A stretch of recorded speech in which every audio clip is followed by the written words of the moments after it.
Hi friends, welcome to our channel. Bigg Boss season 7లో 7వ వారంలో నామినేట్ అయిన కంటెస్టెంట్స్కి శుక్రవారం ఉదయానికి ఓటింగ్ రిజల్ట్ ఏ విధంగా ఉంది, వాటి గురించి ఫుల్ డీటెయిల్స్ అయితే ఈ వీడియోలో మనం తెలుసుకుందాం. డేంజర్ జోన్లో ఎవరున్నారు, మొదటి స్థానంలో ఎవరున్నారు, వాటి గురించి ఫుల్ డీటెయిల్స్ ఎప్పటికప్పుడు లైవ్ అప్డేట్స్ తెలుసుకోవాలి అనుకుంటే ముఖ్యంగా ఓటింగ్ లైవ్ రిజల్ట్ కోసం మన ఛానల్ని సబ్స్క్రైబ్ చేసుకుని ఈ వీడియోని ఒక లైక్ చేయండి. ఇక ఓటింగ్ రిజల్ట్ చూసినట్లయితే ఒక్కసారిగా హీట్ ఎక్కిన ఓటింగ్ అనే చెప్పుకోవచ్చు. నిన్నటి ఎపిసోడ్ ప్రభావం అయితే బాగా అయితే ఉందండి. ఇక దాంతో యొక్క రిజల్ట్ అయితే భారీగా చేంజ్ అయిందనే చెప్పుకోవచ్చు. ఇక మొదటి స్థానంలో ఎప్పట్లాగే పల్లవి ప్రశాంత్ అయితే కొనసాగుతున్నారు. ఇక రెండవ స్థానంలో అమర్దీప్, ఇక మూడవ స్థానంలో బోలే శావలి గారు అయితే ఉన్నారండి.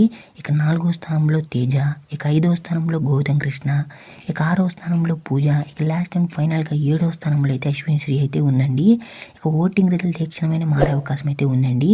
ఇక మీ ఫేవరెట్ కంటెస్టెంట్ ఎవరో కామెంట్ సెక్షన్లో కామెంట్ చేయండి. ఈ వారం ఎవరు ఎలిమినేట్ అవుతారు అనుకుంటున్నారు కూడా కామెంట్ సెక్షన్లో కామెంట్ చేయండి. బిగ్ బాస్ లైవ్ అప్డేట్స్ అదేవిధంగా లైవ్ ఓటింగ్ రిజల్ట్ కోసం మన ఛానల్ని సబ్స్క్రైబ్ చేసుకొని ఈ వీడియోని అయితే ఒక లైక్ చేయండి.